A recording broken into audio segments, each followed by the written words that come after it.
Bora lá, meus queridos, resolver uma bateria de questões sobre a parte introdutória de drenagem de rodovias, começando com uma questão da setup. Assinale a alternativa que contém a vazão de contribuição em litros por segundo a ser suportada por uma sarjeta de aterro em uma rodovia nas seguintes condições. Largura de plataforma, 13,2 metros. Extensão do trecho, 640 metros, chuva de projeto, com intensidade de 100 milímetros por hora e coeficiente de escoamento de 0,90. Trata-se de um trecho reto de rodovia, onde o eixo da via é mais alto que as bordas. Então a gente tem uma declividade aqui, né, de 2,5%. Por que ele falou isso? Por que eu quero saber de 2,5%? Porque eu preciso saber que a plataforma é dividida em duas, com queda aqui para cada um dos lados. Daí fica fácil. Ele me deu, através aqui da equação para calcular a nossa vazão, nós temos a descarga de contribuição, o coeficiente de escoamento superficial, ele deu 0,9, intensidade de precipitação deu 100 milímetros por hora, e a área aqui, olha, 13,2 metros, que é a plataforma da rodovia, dividida por 2. Eu preciso dividir por 2, porque temos drenagem para os dois lados.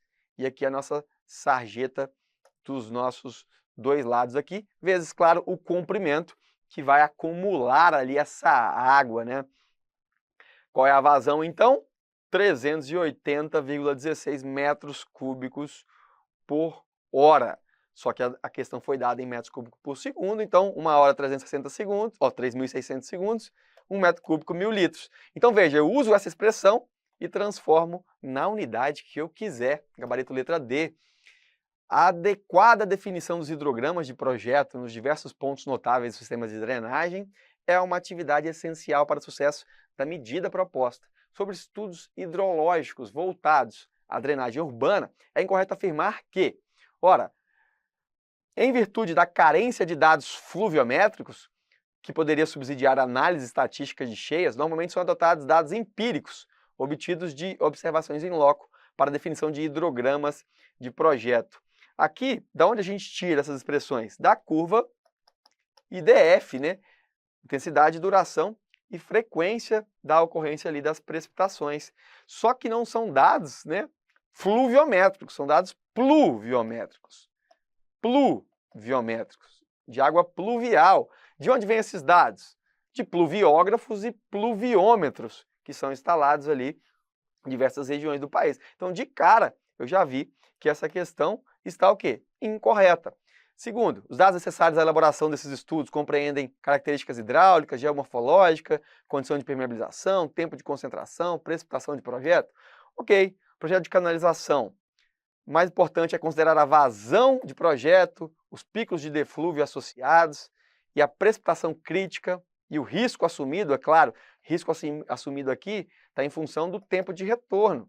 Bom, é uma estrutura mais robusta, uma ponte, considerar ali de 10 a 100 anos, dependendo da relevância. Ah, é um bueiro, é um pontilhão, pô, então aí menos de 10 anos, é o risco que eu vou assumir, que a chuva não vai ser igualada, né? Espera-se que ela não seja igualada, ultrapassada, dentro desse período do risco que eu quero assumir. Então aqui está correto. E os dados pluviométricos, agora correto, disponíveis nas principais cidades, no que a gente chama de relação IDF. Certíssimo aqui para nós. Bom, a escolha do tempo de retorno utilizado para a definição da intensidade de chuva, a fim de subsidiar a elaboração de um projeto hidrológico na bacia, depende do risco que se pretende aceitar.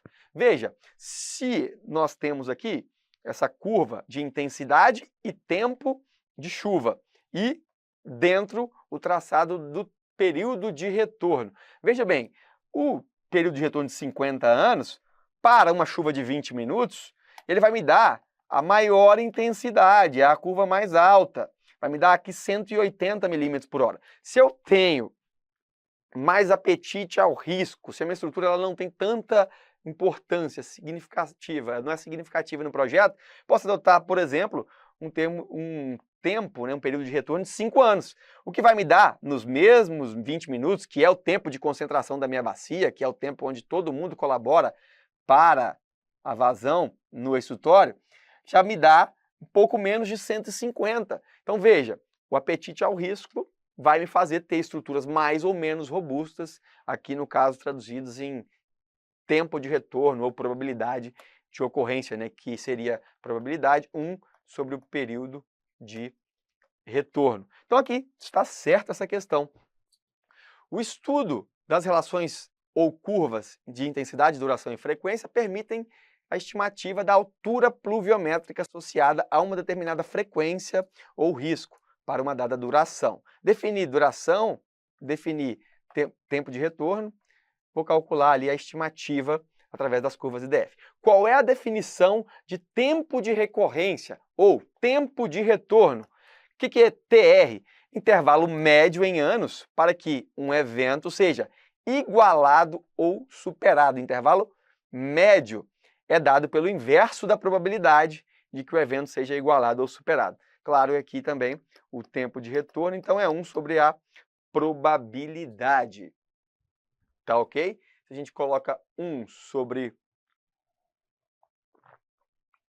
uma probabilidade, por exemplo, de igualado ou superado de 10%, ficaria 1 dividido por 10%. Simplificando aqui, ou seja, 10 anos seria o meu período de retorno, ou seja, essa chuva nessa mesma intensidade, definido o tempo de duração, ela é igualada ou superada em média a cada 10 anos, é isso que significa. Bom, o sistema de drenagem deve ser capaz de escoar uma chuva de projeto de 10 milímetros por hora que incide numa área de 1,2 km², com um coeficiente superficial de 0,3. Olha, considere que o canal de drenagem tem a seção 2 metros de largura e que a velocidade média é 0,8 metros por segundo.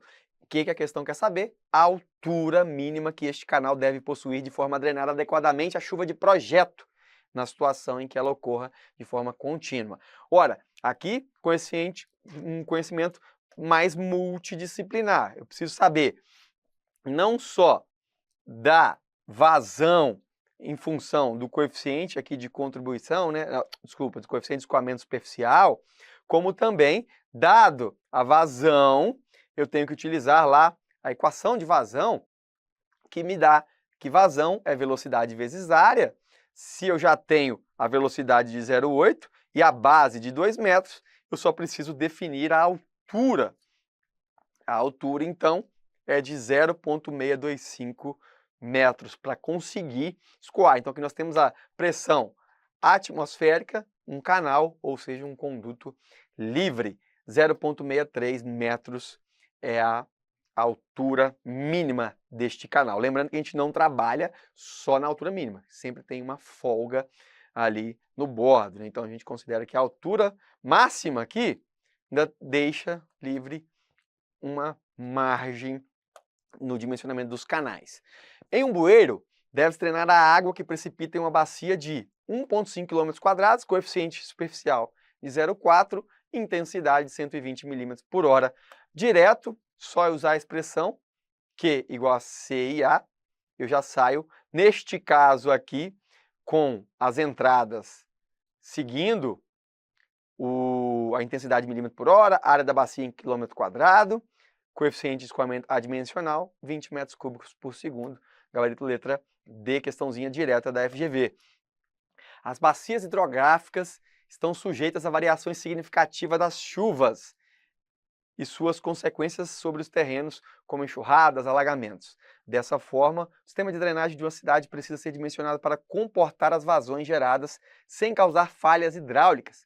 Considerando o conceito de período de retorno para a determinação da magnitude de uma chuva de projeto, assinale a alternativa correta. Período de retorno é o tempo gasto para a chuva que cai no ponto mais distante da bacia atinge o seu exutório.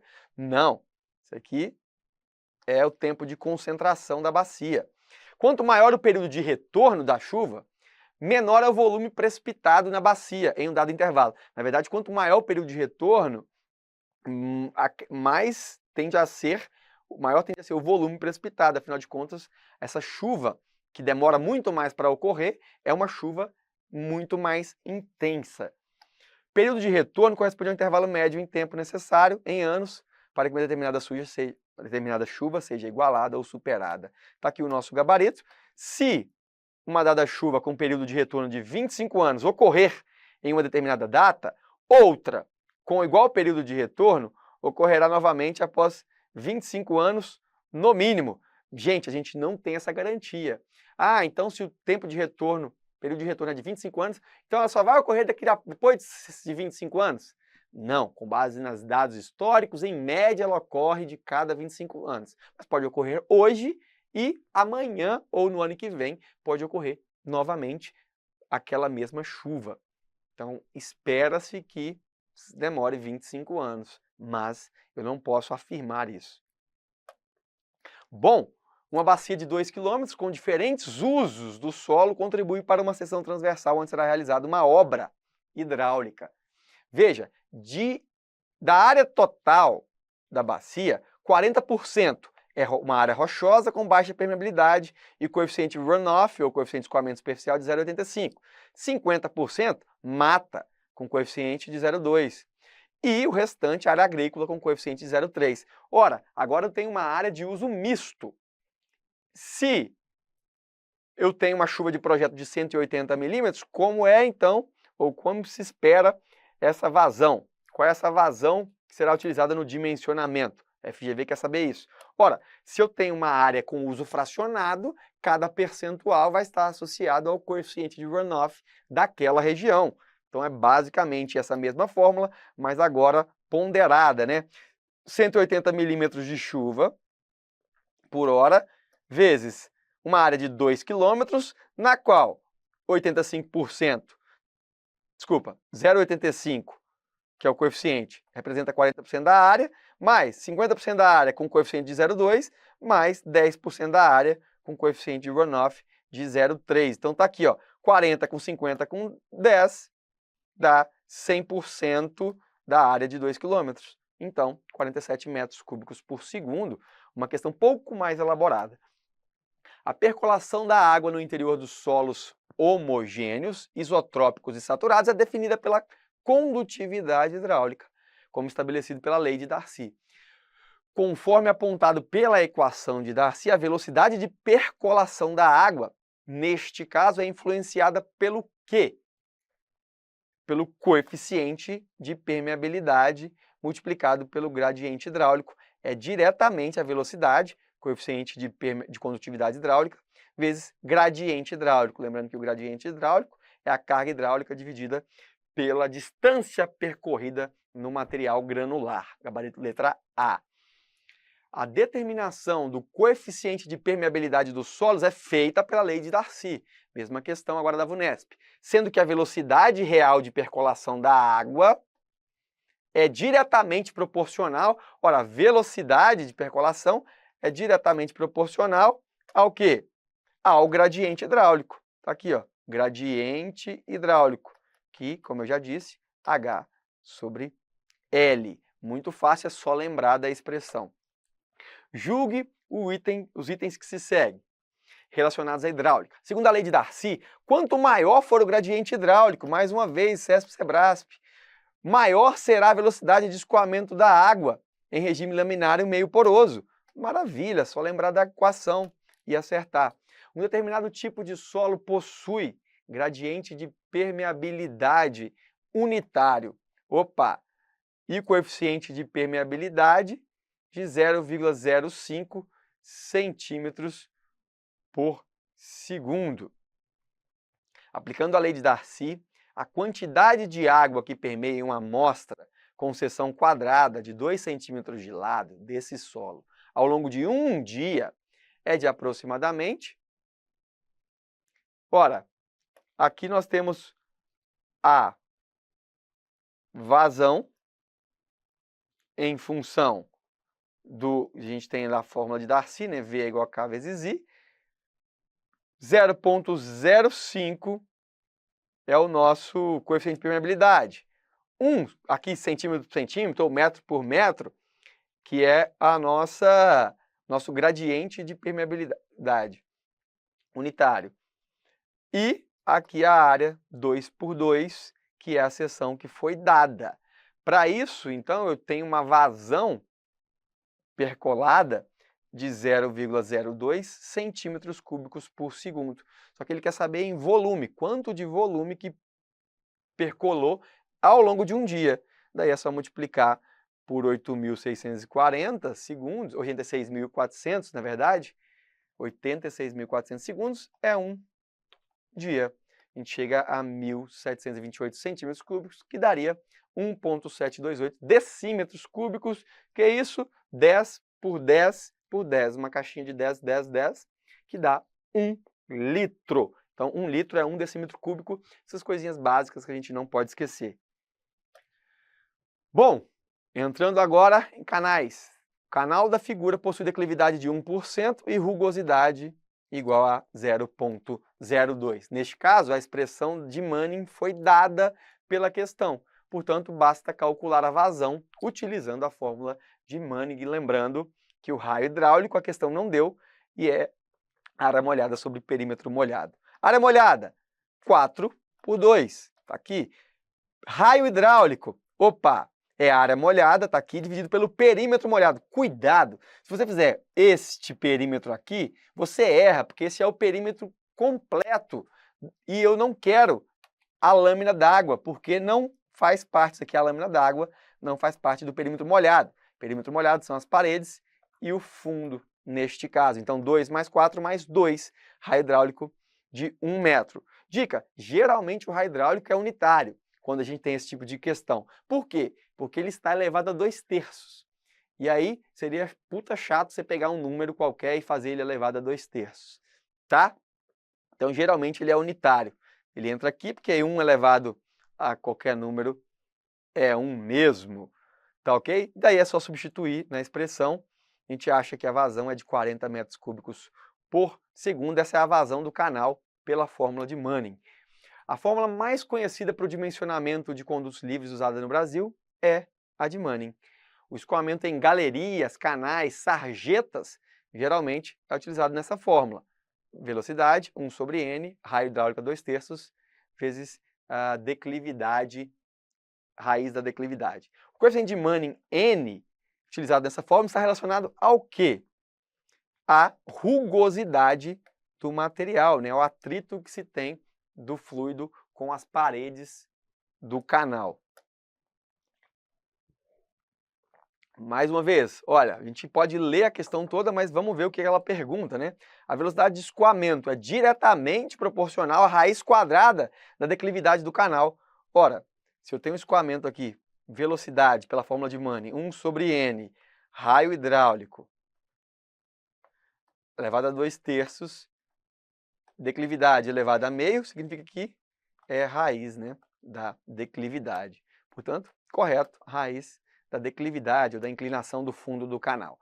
Considerando apenas a variação do material, um canal aberto revestido em concreto terá metade da vazão em comparação com um canal aberto revestido com grama. Daí eu preciso recorrer à questão. A questão me dá que a rugosidade do concreto e da grama equivalem a concreto 0,15 e grama 0,030. Então, significa aqui que, como ele está no denominador, a vazão do canal de concreto será o dobro da vazão do canal, do mesmo canal revestido com grama. Porque a grama aqui é tem 2 vezes o N do concreto. Se tem 2 vezes, o da grama vai estar dividido por um número 2 vezes maior, portanto, a vazão da grama será metade da do concreto, ou a do concreto, no caso, será o dobro. Aqui a questão falou que um canal revestido em concreto terá metade da vazão, na verdade, terá o dobro, portanto, errado. Ao dimensionar um canal de drenagem, vazão, metro cúbico por segundo, pode ser determinada em função do coeficiente de Manning, da declividade e da área molhada. Então, olha, coeficiente de Manning, vazão em metro cúbico por segundo, coeficiente de Manning é adimensional, a declividade é em metro por metro ou centímetro por centímetro, enfim, e a área molhada em metro quadrado. O raio hidráulico é dado em quê, gente? Se é área sobre perímetro, é metro quadrado sobre metro. Só me resta o raio hidráulico ser em metro. No estudo da drenagem em estradas, a vazão de uma sarjeta pode ser determinada pela fórmula de Manning, onde é possível extrair a velocidade de escoamento. Em relação ao raio hidráulico e a vazão de escoamento, assinale a alternativa correta. Quer saber, como sempre, o que é o raio hidráulico? O raio hidráulico, gente, está aqui, ó, consiste na relação entre a área molhada e o perímetro molhado. E é diretamente proporcional à velocidade de escoamento. Significa que a velocidade é 1 sobre N, raio hidráulico, a 2/3. Então, quer saber que ele não é inversamente, ele é diretamente proporcional. Está aqui o raio hidráulico na expressão de vazão. As sarjetas, olha lá, elemento de drenagem rodoviária, tem como objetivo conduzir águas que se precipitem sobre a plataforma. Dica para a gente já começar a entender o que é valeta e o que é sarjeta, vocês verão na aula apropriada. Sobre a plataforma da via urbana e as áreas adjacentes ao ponto de captação, que normalmente é uma boca de lobo. Para o cálculo da altura da água na sarjeta, para uma dada vazão, pode-se utilizar a equação de Izard, baseada na fórmula de Manning, que consiste diretamente diretamente o tempo de retorno? Não. Intensidade de precipitação? Não. Área de contribuição? Não. Taxa de infiltração nas áreas adjacentes? Não. Rugosidade do material da sarjeta. Então aqui nós vamos calcular a vazão em função da rugosidade. E aí eu mostro para vocês aqui só porque essa banca trouxe o termo de fórmula de Izard, que é, na verdade, baseada na de Manning, ou de Manning foi baseada nela, onde a gente tem a vazão aí, ó, em função da altura da sarjeta, declividade longitudinal e coeficiente de rugosidade de Manning. Portanto, este era o gabarito correto. Em termos de drenagem, projetos de drenagem, uma das fórmulas mais utilizadas para o cálculo de escoamento em superfícies livres, ou seja, canais, segue a representada abaixo. Ora, aqui é a equação de Manning, só que simplesmente manipulada algebricamente para que do lado de cá fique a área e raio hidráulico, que são propriedades geométricas da seção. Mas essa fórmula não deixa de ser a nossa fórmula de Manning. Tendo por base a equação de Bernoulli, se liga, condutos forçados escoam sobre pressão diferente da pressão atmosférica. Assinale a alternativa incorreta. O valor da soma de Z com V ao quadrado sobre 2G corresponde à carga ou energia cinética. Qual é a diferença de carga para energia? Que a carga está dividida pelo peso específico. A energia é, no caso, a carga vezes o peso específico do fluido. Então, posso falar das duas como análogas, embora tenha essa sutil diferença. Na verdade, Z mais V ao quadrado sobre 2G não é a energia cinética, e sim a carga piezométrica. Nós estamos falando aqui da linha piezométrica, que é dada pela altimetria mais a piezometria.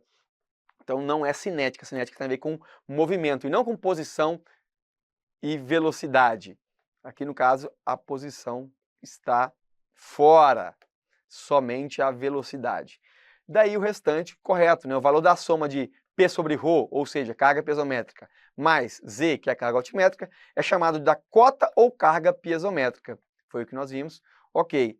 Em cada seção da tubulação, a carga de pressão disponível é a diferença entre a cota piezométrica e a cota geométrica. Quanto que eu tenho de pressão no ponto 1? Bom, de geometria eu estou aqui nessa altura. Quanto que eu tenho de pressão, então? Essa diferença entre a carga piezométrica e a cota propriamente geométrica.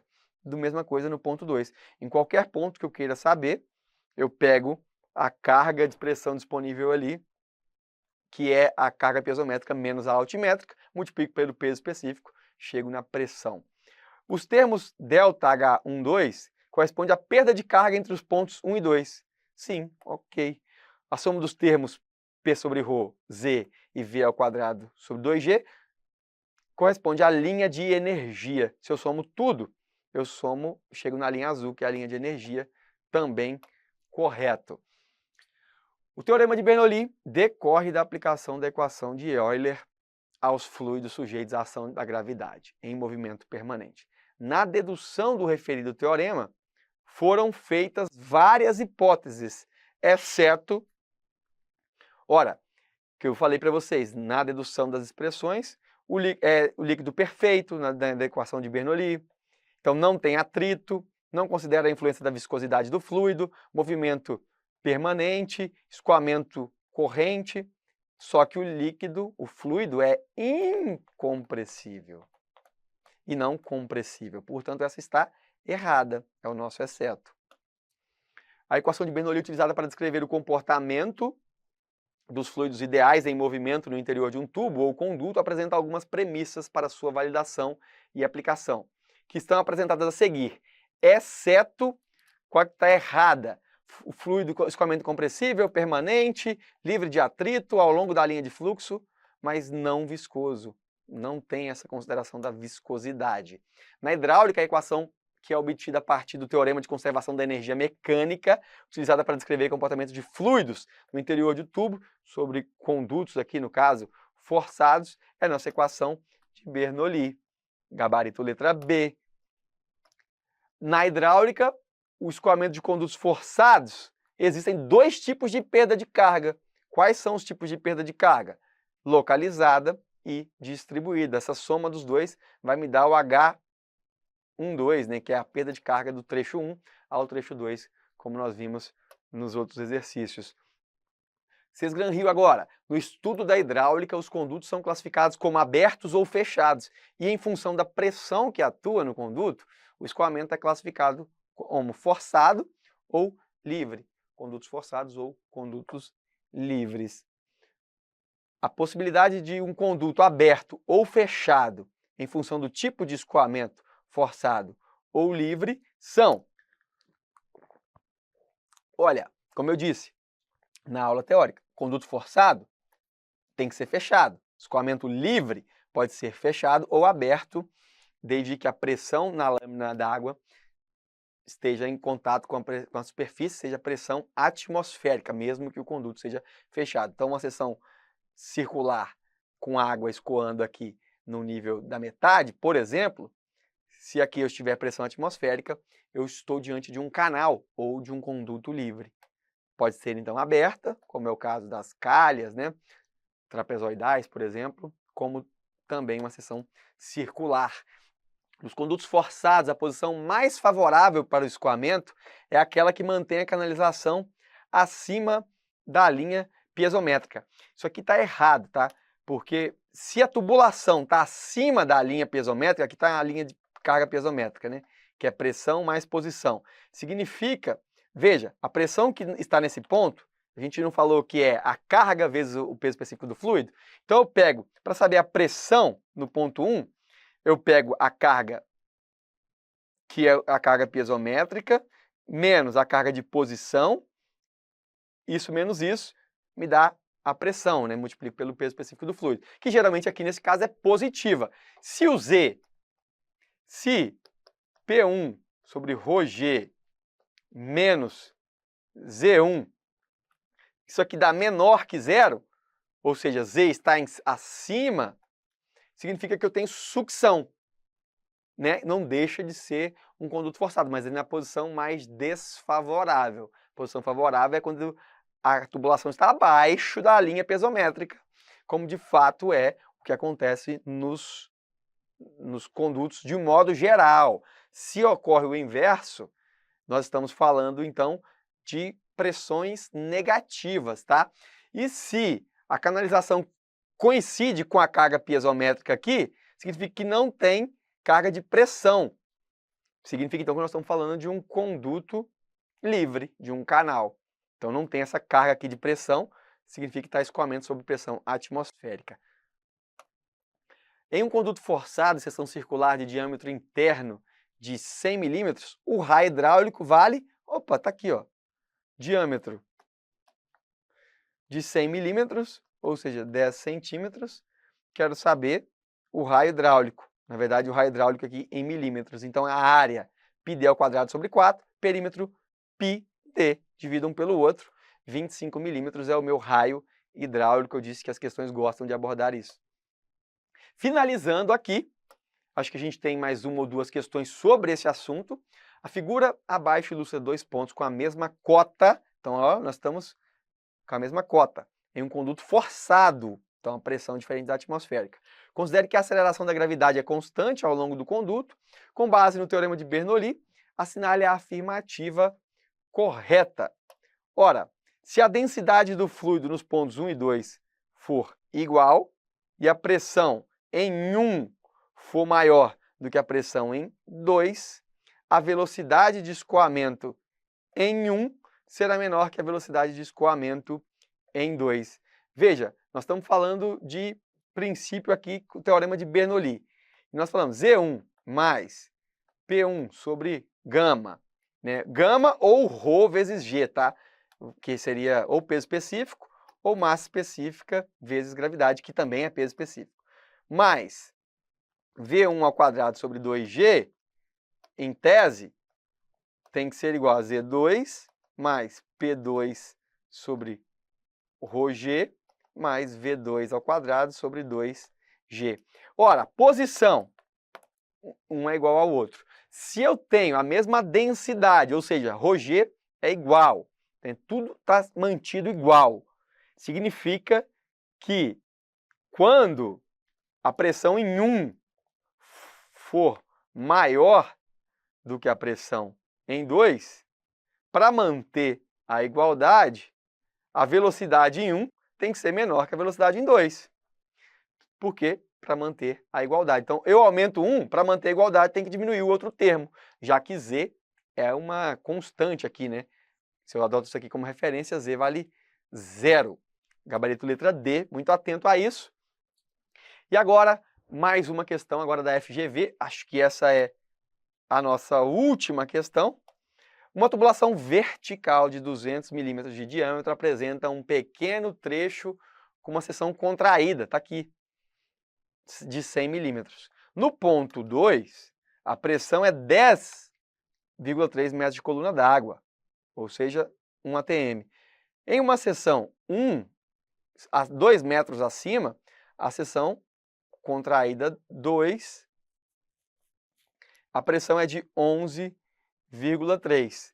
Desprezando as perdas internas por atrito, então estou desconsiderando o atrito, posso utilizar, que não há perda de carga, então posso utilizar Bernoulli direto. A questão ainda fala, qual é a velocidade da seção 1? Usando Bernoulli e G igual a 10. Pô, maravilha! Já tenho tudo que eu preciso. De equação de Bernoulli não tem perda de carga, né, que seria o HT. Falei que não há perda de carga. Então faço substituição. Posição, adoto como referência que posição? A posição aqui, ó, de 2. Então esse aqui é meu nível 0. Significa então que a posição do nível 1 é 2 metros, a pressão 11,3 e a velocidade eu não sei. Qual é a pressão com a posição em 2? Posição em 2 é 0, pressão 10,3 e a velocidade? Opa! 4V1 ao quadrado sobre 2G. Da onde eu tirei isso? Ora, da equação da continuidade. Área 1 vezes velocidade 1, área 2 vezes velocidade 2. Tem que ser iguais. Então eu tenho agora uma relação entre velocidades. A velocidade 2 é 4 vezes a velocidade 1, porque os termos aqui de diâmetro estão ao quadrado. Jogo V2 aqui na fórmula, né? Em função de V1. Agora é só resolver V1. 2 metros por segundo, que era o que a questão pedia, gabarito letra A. Assim, nós terminamos aqui a parte de exercício sobre a introdução de drenagem de rodovias, passando por hidrologia, por hidráulica, tá bom? Para que de fato nós possamos entender agora as estruturas, depois de nós já termos visto como elas são ou podem ser dimensionadas. Um abraço e até a próxima.